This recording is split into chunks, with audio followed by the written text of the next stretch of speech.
Hi everybody, welcome to Sprague Woodturning. My name is Jim. So this week we're going to do something that we haven't done at all on this channel, and that's a little bit of hollowing. Now, this is what we're going to be doing. And this is a cherry burl vase. And I roughed this out 3 or 4 years ago. I can't remember now, maybe even longer than that.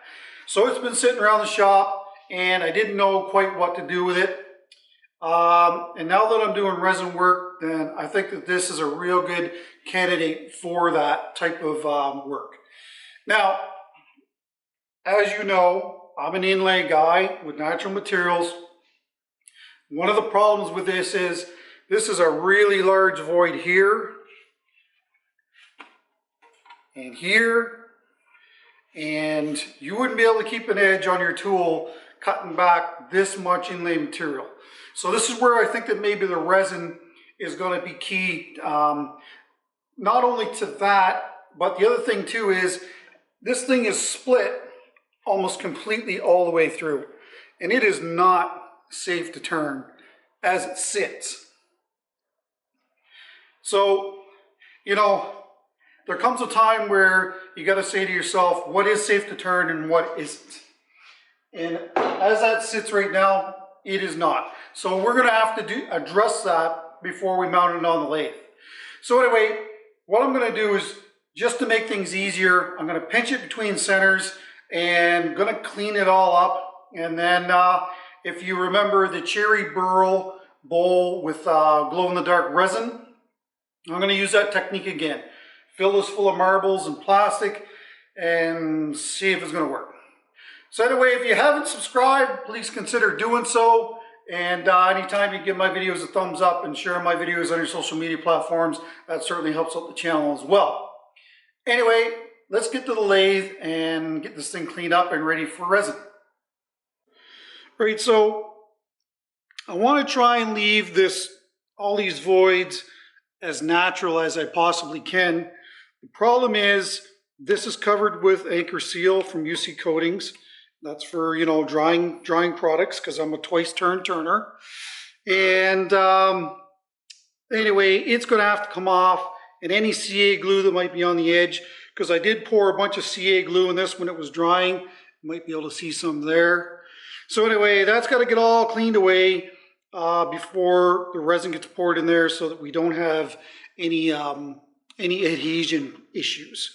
So anyway, I'm going to try and be as gentle as I can, but anyway, we'll see. Well, I trust everyone's having a good week. So, yeah, it's important to get all this loose bark and any foreign material out of there before you do any of this resin casting at all. And there I'm just using a pick tool. That's a mechanic's pick tool. And again, one of my favorite bits for removing any stuff like this is the Typhoon bit. And there is a link in the description below to Lee Valley where you can purchase this if you're interested. Of course, the brass brush, that really helps clean up any of the surfaces that have just little bark bits left on them. It's probably the best tool for it. Yeah, here I'm using the 3.5-inch nipple discs from sandpaper.ca to remove the anchor seal that's on there. I don't know if it was going to be an issue, but I figured that I would try and do as much as I can to get rid of it, just to make sure that it wasn't. Okay, so here's where we're at. The plan is to take this vapor barrier, and this is 6mm poly, and shove it down inside of that hollow form. Now, off camera, I did a little test run, and I found that this was getting cut as it was going down inside. And you know, I've reached in there as good as I can to clean up any sharp edges, but I think it's just the pure stress of trying to shove it down in there is actually causing little creases. So my solution to that is to use this tuck tape. Show this. Anyway, this is vapor barrier tape. I got asked this question not too long ago here. And here in Canada, and I'm sure it's the same in the US, in the colder parts of the US, this is probably mandatory stuff. What it's called in the US, I don't know.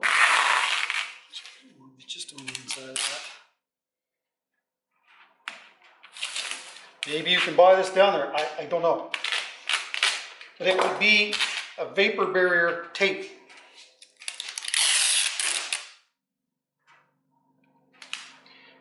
So this should give this plastic some protection as it goes into the bottom of our hollow form.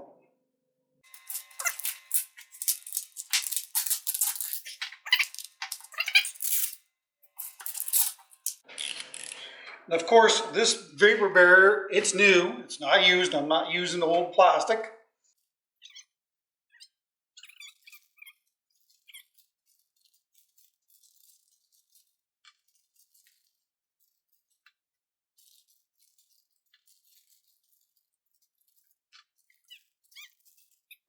So what I'm going to do is I'm going to start putting the marbles in there and just gently pushing down on them. And the goal is to fill this form up with the marble so the plastic is relatively uptight against the inside of this hollow form. These are the marbles that I used for the glow-in-the-dark resin cherry burl video. And before I started, I actually dumped these marbles in, and it almost comes to the top, this entire container of it. So as long as I get close to that, I know that everything's going to be filled out. And we'll be able to look on the sides of this as well to see if, you know, the plastic has reached it or not.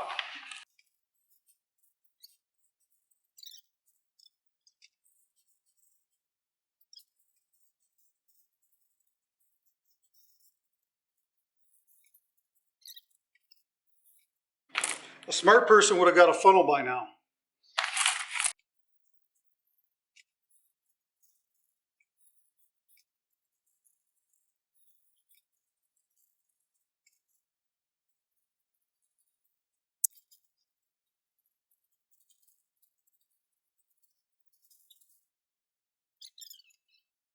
Anyway, that tape is right up on the inside of here. There's some space in there, but the majority of it is taken up. There's another spot. So it looks like it's all filled in. Now,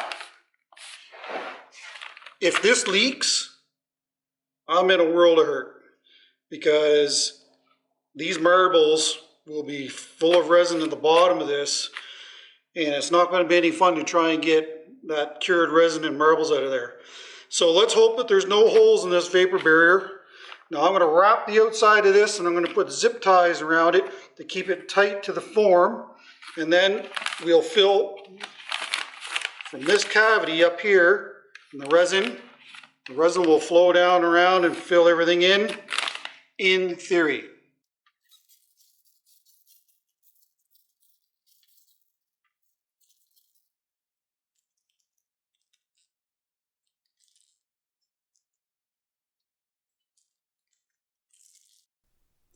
Yeah, my original plan was to actually just use zip ties or zap straps or whatever you want to call them. But in the end, I figured this electrical tape was probably a better choice. It just gave me more flexibility to wrap the piece in it.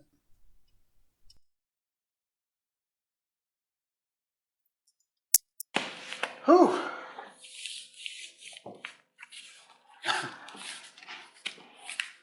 I know what you're thinking. It'll be a small miracle if this works. And you might be right. Anyway, we're going to find out. Okay, we're going to use Designer Epoxy, the deep cast.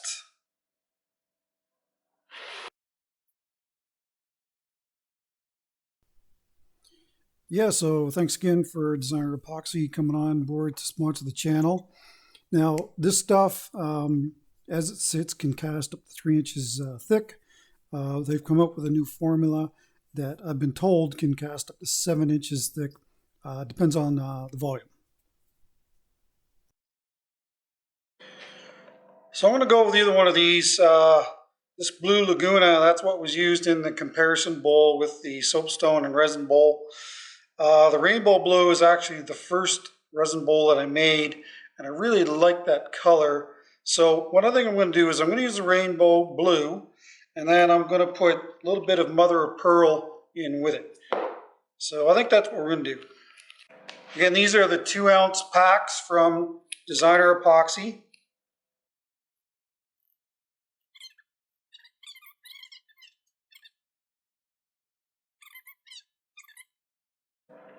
And that's still pretty translucent on the stick. So I think it needs more.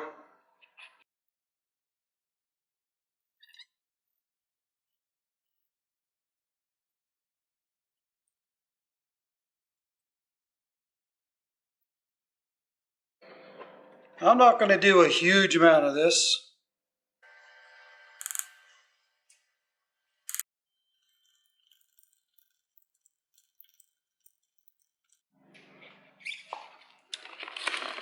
Not sure what happened. The camera shut off. Try this again. Anyway, like I was saying, there's 48 ounces I've got mixed up total here. And I have no idea if that's going to be enough or not. I will be surprised if it doesn't take this and more. So this deep cast has a 2-hour work time, so that's really great. I don't got to worry about it hardening up on me too fast when it comes to these kinds of situations. So I'm just pulling up on this plastic, trying to get it to wick down.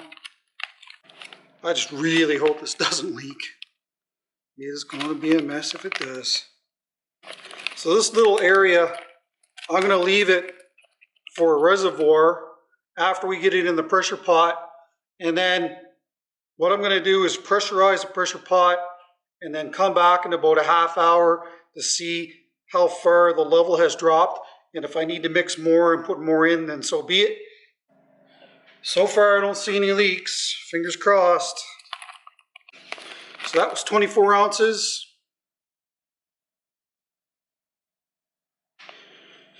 Yeah, and I don't see any other way that I could have done this.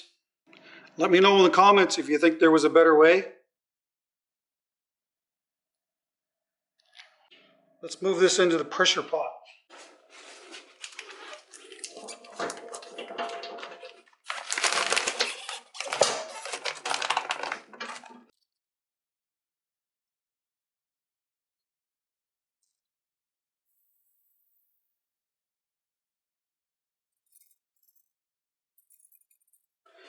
Here's another 24.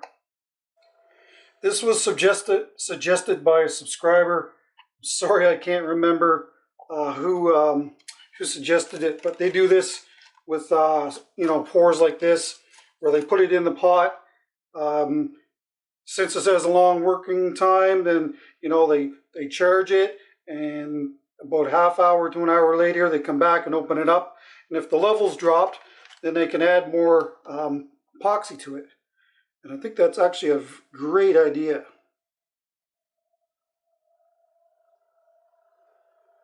And I have no idea, this stuff could be all running out onto the bottom of the pot right now. I can't see. So, anyway, let's just hope it's good. See, there's lots of bubbles still coming up. Okay, so I've put 96 ounces in here. And as you can see, there's quite a reservoir at the top, which is good. There's the odd bubble coming up, but I think that, well, fingers crossed, we're good. Regardless, even if this resin level drops and it doesn't leak, of course, that's the main thing. I can still work with that. I should be able to, use the tuck tape on the form and fill up any other major voids. But anyway, it's been over an hour now, probably an hour and 20 minutes, so I think it's best to get it pressurized and hope for the best. See you in 36 hours.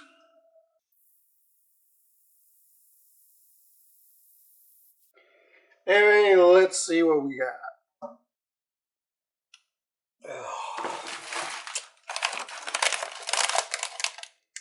Not good.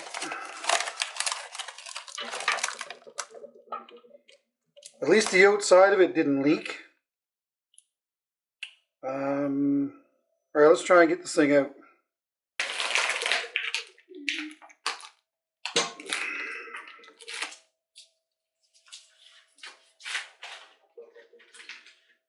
Well, the outside's good. All right, so before I attempt to try and get the marbles out of this thing, we've got a bit of an issue here. This is that really big long crack, and what has happened is the plastic has gone inside of it.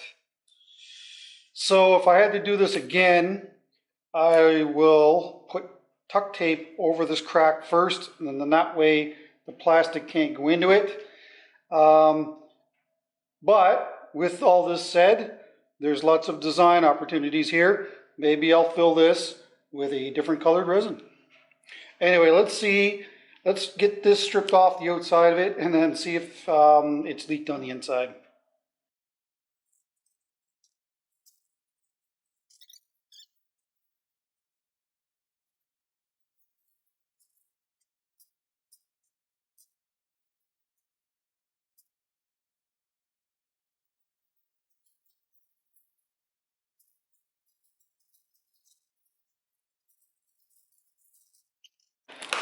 So yeah, there's another big void there. Now this resin is still kind of pliable, so I'll have to give this another day to harden up. Let's see if we can get some marbles out. Wish me luck.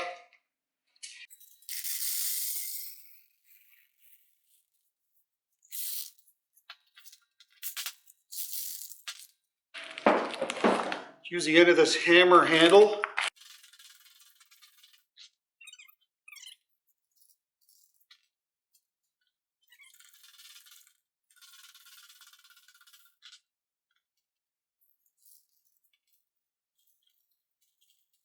I will say this, that wherever this tuck tape is, it doesn't stick near as bad as the plastic does to the piece.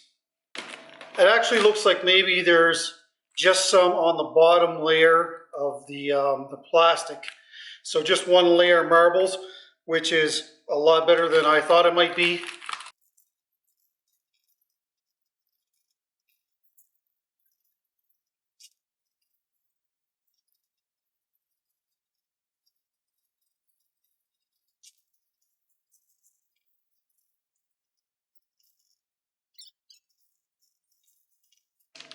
Can't believe that worked. Can't believe that worked. Oh wow, I'm just really surprised. Looks like the resin's evenly through it. If I had to call it and say what happened, I believe that is just a little bit of resin spilling over and going down to the very base of the marbles. No, that's not correct. If that was the case, the marbles on the top would have had some resin on it.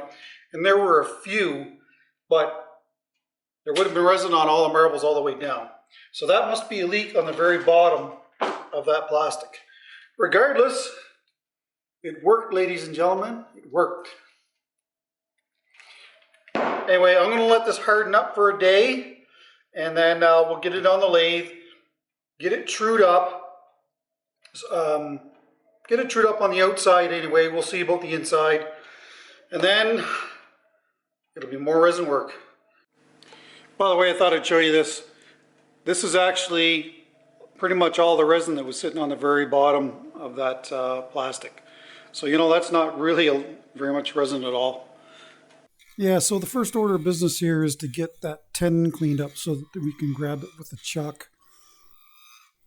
Yeah, so I definitely made a mistake not getting out the rest of that epoxy that was on the inside of this hollow form.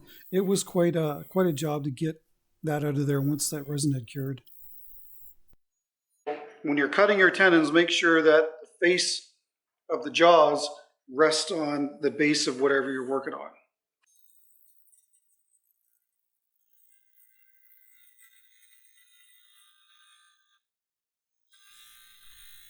Yeah, here I'm using the 5/8 bowl gouge by David Ellsworth.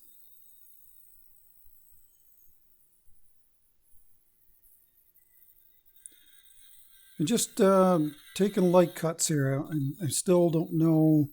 I'm still not 100% sure on how solid this thing is, so best to go easy until you know what you're dealing with.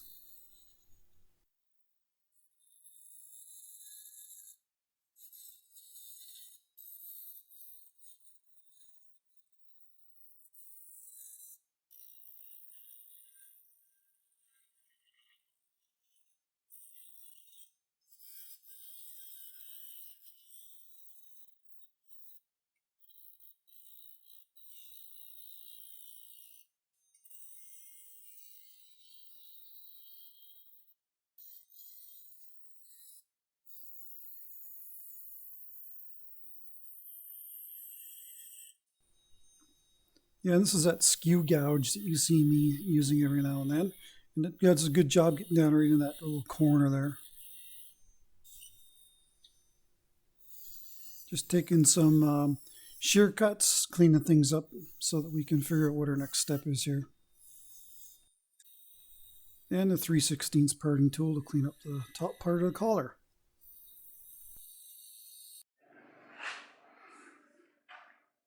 So what do you think of that so far? Look at this Burl in here. This is awesome. And this is going to look neat when it's got the contrasting resin in it too. Yeah, that's the bottom section. This is really cool how it comes down. Just a little burl patch and the normal wood around it.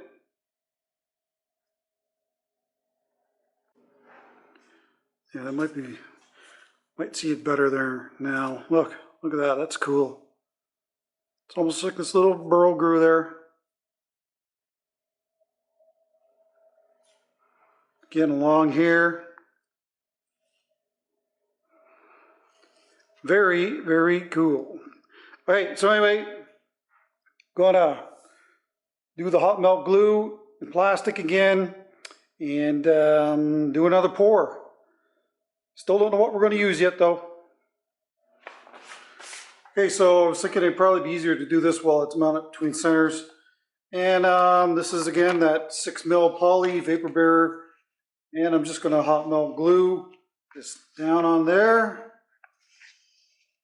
And it's got a pretty big crack up in here.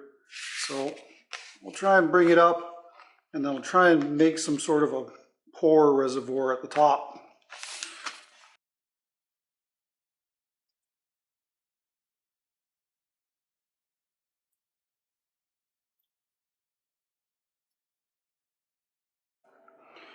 Anyway, something like that.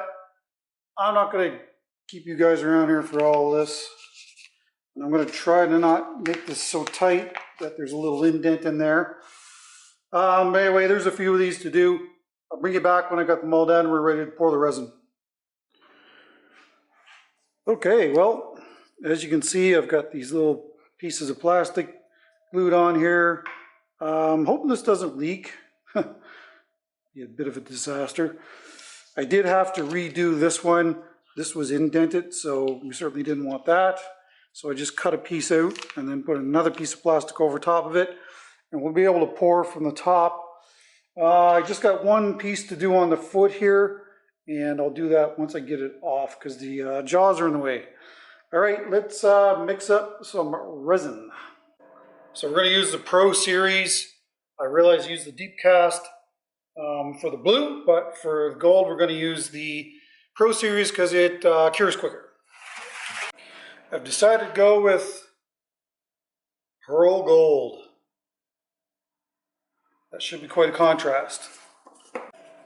I'm going to use these little plastic syringe type things, I don't know, turkey baster things. I got these out of a kit off of Amazon. If I can find the link again, I'll put it down below, but it came with cups and everything else. Little hole there.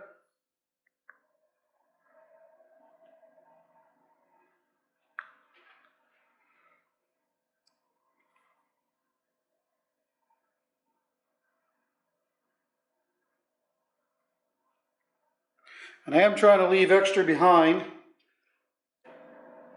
This one here's got a pretty big hole right there.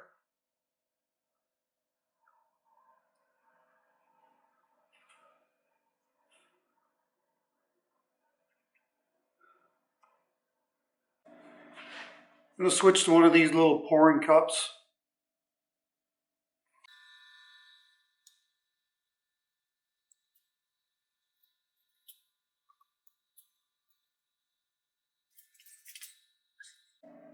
Don't think we've got any leaks. Fingers crossed. Anyway, I'm going to leave a little reservoir at the top. Hopefully if it needs more resin, it can pull from that, and that way there's no voids. Yeah, we're going to have to put another piece of plastic over top of all of this. Of course, you can't make it stick. I think the combination of these two colors together is going to be really, really sharp in this.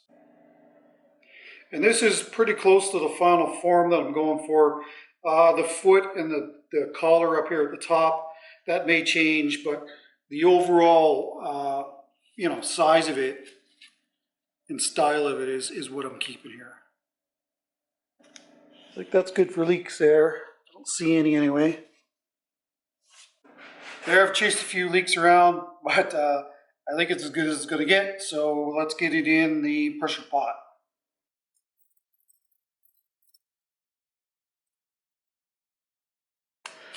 All right, so as you can see, we've had a little bit of a blowout.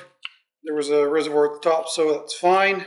So all I'm going to do is fine center on this. I got to clean this tenon up in order to grab it properly in the chuck, and then we'll get to getting this stuff off. I'm probably just going to turn this away though.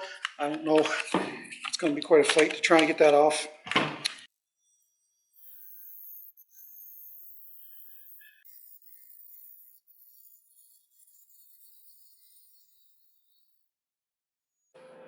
I'm overjoyed with the way that that looks. And there's that hole. Especially this is really neat. So my son Braden asked me if I needed anything made for my lathe when he was in his grade 12 shop class. And I said, yeah, how about a steady rest? So that's what this is. This was made by my son Braden in his grade 12 shop class. His welds are probably better than mine. He did a great job on it. Now, I originally wanted these wheels down on the collar here.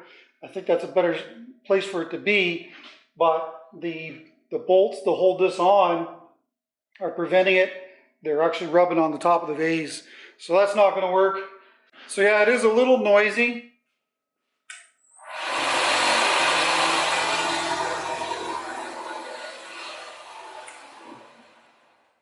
But that vase ain't going anywhere.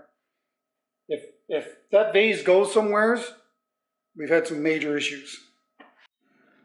Okay, I thought I'd show you my hollowing setup.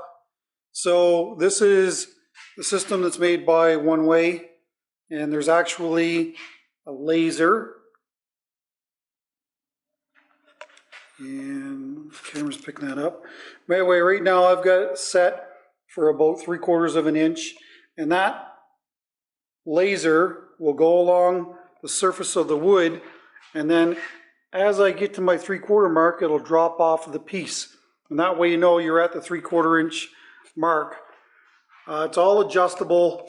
You can adjust this in and out to move the laser, so when you move the cutter, you can actually move this, so you always keep that 3/4 of an inch of distance. And you know, it's a captured system, so you don't got to worry about torquing with your hands. Now, I'll be honest with you, I do very, very little hollowing. The reason for that is hollow forms are a tougher sell than making salad bowls, and this is purely a right-hand setup. So what I will probably, and the reason why I say that is because I'm left-handed, of course. So what I'll probably do is use it from the other side of the lathe. I've got my on-off switch here so I can turn it on and off, and that way it's going to be more comfortable for me to use. Now, we're not going to be able to see very much inside of here either. There's a lot of resin on the very top part inside here, and there's a lot on the bottom. So I just basically want to clean this all out of here, and then once we get down to 3/4 of an inch, I can adjust this. I'm probably going to keep about a 1/2 inch worth of thickness on this. I don't know, maybe less. Anyway, I just want to show you this. It's actually a really good system.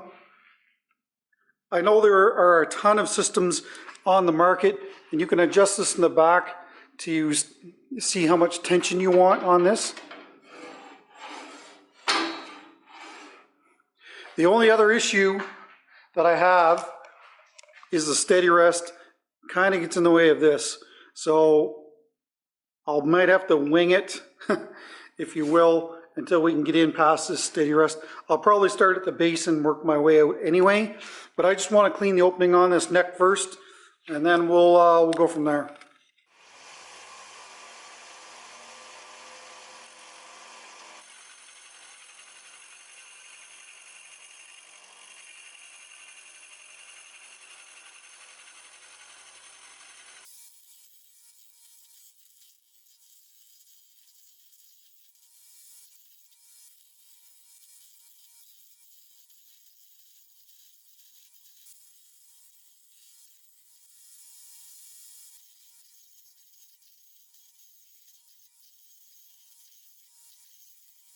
Okay, so this system has interchangeable curved knife holders you can change out.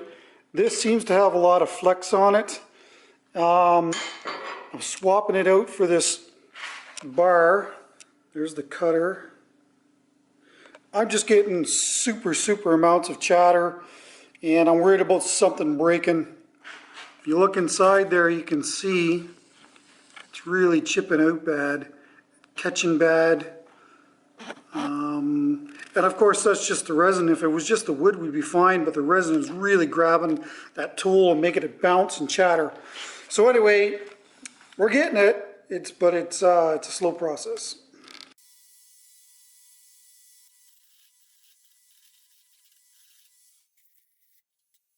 I gotta keep checking these because they keep coming loose. So much vibration. The good news, the bulk of the resin is gone, so now I'm just dealing with wood and whatever resin is in the cracks. So it's still a bit rough, but it's a lot better than it was.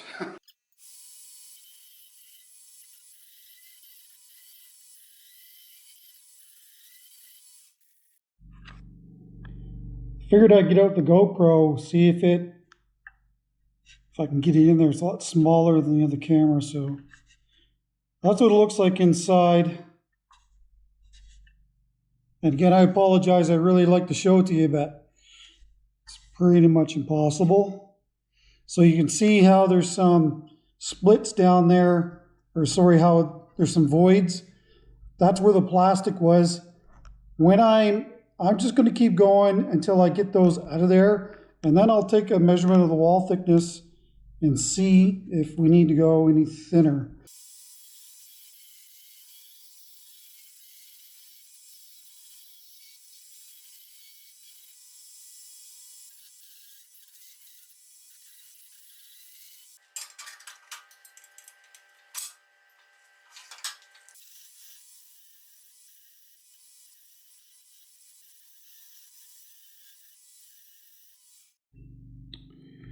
All right, so I'm having more issues here.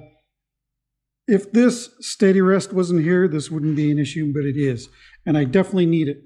But if you look up top, it's hitting on the steady rest, and you know, I'm about maybe 1/3 of the way up from the base of the vase. So I'm gonna have to ditch this setup and just do this by hand and measure it manually. Anyway, it was worth a try.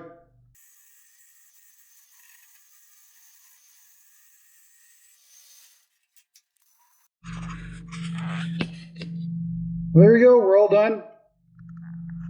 Got a little nub at the bottom to sand off, and there's some tear out down there I'll have to deal with. But overall, not too bad. I'd like to see it a little smoother than it is, but you know, very hard to work. That tool way at the end just bouncing back and forth, causing all that tear out. Anyway, I'm going to take all this stuff off, bring up the tailstock, we'll clean up the outside, and then we'll start sanding. Okay, so the cone for the live center is too small now. So I just took some router pad and put it in there and jammed it in the hole. It's good and secure. I'm just going to take really light cuts just to clean off any marks left over from the steady rest. Again, and just get any, try and get any lumps out.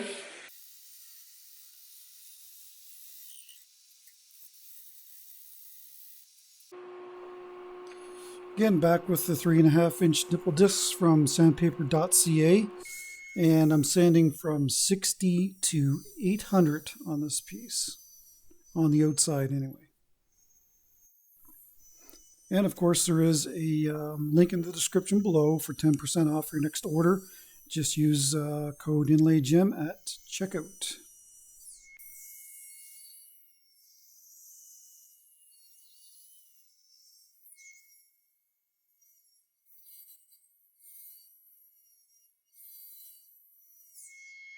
Okay, so the vase has got some little holes here. This is sanded to 180 now, just the outside. I haven't done the inside yet. And what I'm going to do is go around and fill in all these little holes that I see. And I did this on my last video. So I'm just going to take some of the pigment I used, and I'm just going to use the Pearl Gold. And I'm just going to take a little bit, put it into this little cup. Now I'm using Starbond Thin CA glue. You want to use the thin stuff.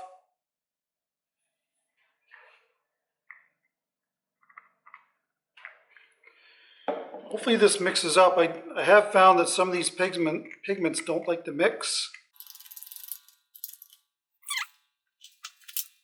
Now I've got lots of blue in here, so I don't think that I need any more blue, but I certainly could use a lot more gold.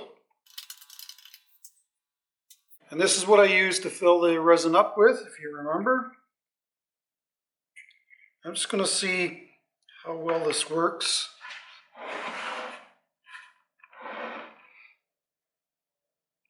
Certainly don't want glue running everywhere. This accelerator.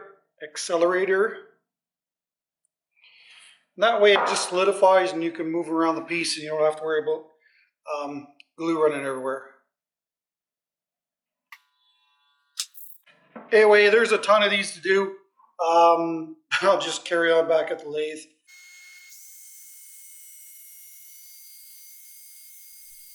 Yeah, this is the 800 grit. You can tell the difference. It doesn't cut certainly as aggressively as the 60 does when you first start. Buffing here with Triple E, and of course this is the Be-All buffing system. So I like to do the resin spots first and then turn the lathe on and do it as the lathe spinning as well.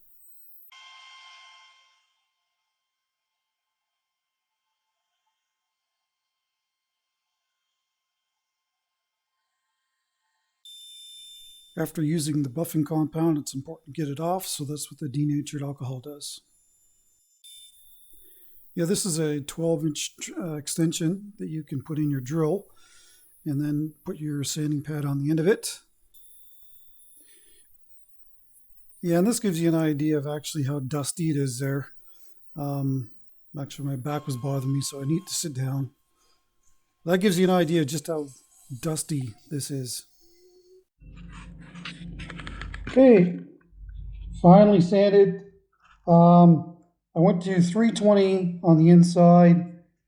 It's not exactly 100% the way I want it to be, that's for sure. When you're sanding with that real long extension, it's really hard to get a feel for where there's any dips and lumps. So anyway, this is going to get a resin finish on the inside, and then I'll be using the wood bowl finish on the outside. That's what it looks like. Okay, so this is a new type resin that's being released by Designer Epoxy. It's for bar tops and tabletops and that kind of thing. And it's a 1-to-1. So I figured that this is probably a good place for this to start. For me anyway. There's no time frame right now that I know of for it being released. It does have a pretty short working time. 10 to 15 minutes, that's about it, and then it's going to start to harden up. I'm trying not to get any of it on the inside of this collar, because that's where I'm going to put the wood bowl finish.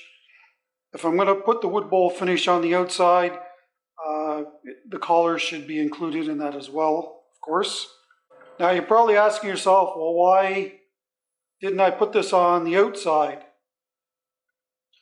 And the main reason for that is because I don't know how this resin is going to behave finish-wise.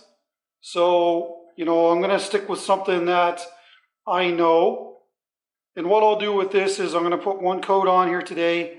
It's supposed to be, you know, 6 hours before you can recoat. And then I'll put another coat on the inside tomorrow. And again, I'm sorry you can't see, but I'm just trying to go along with the brush here evenly. And I think that probably 2 coats of this will really seal this up well, which is really what I want on the inside of this. And that will fill in any spots where there's no resin as well. And I'm just going to keep that rotating for a little while for it to harden up a bit. Then we'll do the outside. Okay, so while I'm waiting for that resin to harden up a bit, I just want to talk about the finish that I use. So for years, this has been my go-to finish. Salad bowl finish by General Finishes, and it says right there, non-toxic when fully cured finish. Now, this has been replaced with this wood bowl finish. And I'm going to back up a little more than that. If you look on here, you've got the flammable sign and your skull and crossbones for poison, right? This is the non-toxic when cured finish. I was starting to get low. I'd buy it by the case, so I'm starting to run out of it, so I put an order in. So it's a replacement now. You cannot get the salad bowl finish anymore. This is wood bowl finish. Now, there's no skull and crossbones. There's no flammable sign. When you go on the General website, it says it's for decorative bowls. Now, does that mean I can't use it as a food safe finish anymore? I don't really understand. I did try to contact General Finishes on their website, but there's not even a contact info that I could see there. So I am a member of General Finishes University on Facebook. I posed the question on there, and it's been 2 days now and nobody's even answered it. So I don't know what's going on. I don't know if this is food safe. So General Finishes, if you're in there watching this, can we get some direction on this? Because I don't know. I will say that I'm old school when it comes to finishes. I've heard it from a lot of professional turners over the years that, you know, any clear finish when it's fully cured is food safe. The days of lead are gone. I think that a lot of people get wrapped up in this when they probably don't need to be. So if I've got to switch to another finish, so be it. I don't know what it's going to be, but you know what? I really would like to get some direction from General Finishes in there. So please, General Finishes, if you're watching, can you let us know what's going on with this product? Thanks. Okay, this is the salad bowl finish, not wood bowl finish. So we're at the end of the day today. So I'll throw this in my clean room. I'll just leave it in the chuck. Put the second coat on it tomorrow after I buff it with the Triple E, and hopefully that will be it. And I really do want to stick with this finish. I mean, it has performed for me over the years, and but if I have to switch to something else, then so be it. Now, of course, even you're not going to eat out of this, so I could have used a toxic finish, if you want to call it that, on this piece. That wouldn't have been wouldn't have been a big deal at all. And maybe I should have used the wood bowl finish, but I don't like opening all these cans of finish for them to harden up. I think buffing is the only way to go with that. Streaks of gold and the blue and the pearl. Awesome. There's a shot of the top. Pretty stuff. You're not going to find burl like that everywhere. Yeah, next day, buffing again with the Triple E. I'm not using any 4-0 steel wool anymore, and I think this is the way to go.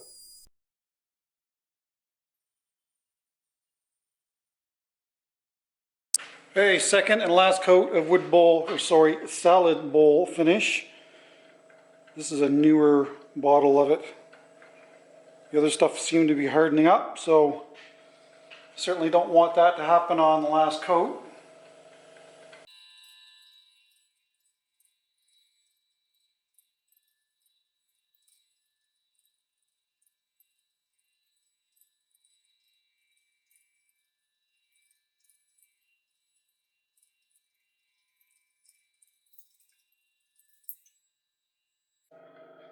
That is pretty stuff.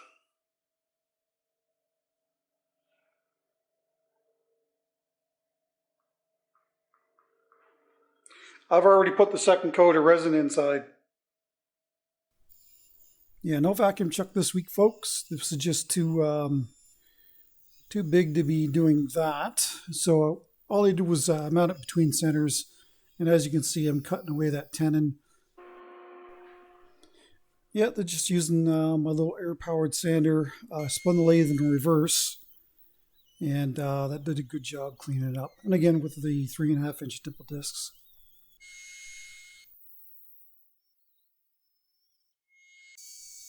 And the very last step is to use the white diamond buffing pad, and that again is from the Be All buffing system. Well, that's it. I didn't realize this was a long video, and I apologize for that. I just don't know how else I could fit all of this in here. And I mean, that plastic being stuck in there, that's a real happy accident. It allowed me to do another inlay of different color. And I mean, this thing is just beautiful. Some more. And I mean, let's not forget about the Burl figure. I'll be putting some pictures up at the end like I usually do. Dimensions is 11.5 across and 10.5 high. Inside, there's 2 coats of that epoxy top coat that Designer Epoxy is making and should be out soon. And there's the bottom. It's got the first of 3 coats. I'm going to make sure that I seal this up really good because it's all ingrain. So it's important to do that, and that's why that epoxy on the inside is important as well. Now, this would have been a better joy to turn if I had have gotten rid of all that excess resin on the inside of the vase when it was still relatively pliable. After that resin had hardened up, I mean, it was very, very tough. As far as my hollowing rig is concerned, it was pretty much at its max, so I was getting a lot of dip in the color, or in the cutter, I should say, and that was causing a lot of chatter and tear out. And so anyway, lessons learned. Next time I'll be doing something different. I'll be actually getting that out of there faster before it hardens up. I did hear back from General Finishes, and I'll read you the statement that I have from them.